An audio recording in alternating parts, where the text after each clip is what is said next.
আসসালামু আলাইকুম। গালফ এয়ারের ফ্লাইটে বোমা হামলার হুমকি ভুয়া ঘোষণা। কুয়েত বিমানবন্দরে কোনো বিঘ্ন ঘটেনি। Kuwait city 8 June. বেসামরিক বিমান চলাচল অধিদপ্তরের ডিজিসিএ একটি নির্ভরযোগ্য সূত্র নিশ্চিত করেছে যে কুয়েত আন্তর্জাতিক বিমানবন্দরে বিমান চলাচল কোনো বাধা ছাড়াই চলছে, যদিও সাম্প্রতিক বোমা হামলার হুমকি দেওয়া হয়েছিল, যা পরে মিথ্যা বলে প্রমাণিত হয়েছিল। সূত্রটি স্পষ্ট করে জানিয়েছে যে হুমকিটি বিশ্বাসযোগ্য বলে বিবেচিত হয়নি এবং এটি রিপোর্ট করার জন্য দায়ী ব্যক্তি বর্তমানে তদন্তাধীন।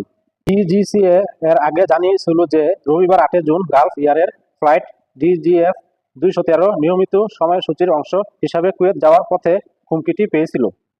কর্তৃপক্ষ প্রতিষ্ঠিত সুরক্ষা প্রটোকল অনুসারে তাৎক্ষণিকভাবে প্রতিক্রিয়া জানিয়েছে এবং এ ধরনের ঘটনা মোকাবেলার জন্য সমস্ত মানব পদ্ধতি এবং স্বরাষ্ট্র মন্ত্রণালয় অন্যান্য প্রাসঙ্গিক সংস্থার সাথে সমন্বয় করে সম্পন্ন করা হয়েছে। যাত্রীদের কোনো ঘটনা ছাড়াই বিমান থেকে নিরাপদে সরিয়ে নেওয়া হয়েছে। ডিজিসিএ মুখপাত্র আবদুল্লাহ আল রাজি নিশ্চিত করেছেন যে সতর্কতামূলক ব্যবস্থা হিসেবে সমস্ত যাত্রীকে একটি বিচ্ছিন্ন লাউঞ্জে স্থানান্তরিত করা হয়েছে এবং তারা সুস্থ আছেন। তিনি জনসাধারণকে আশ্বস্ত করেছেন যে এই ঘটনার ফলে কোনো নেতিবাচক প্রভাব পড়েনি। ধন্যবাদ সবাইকে।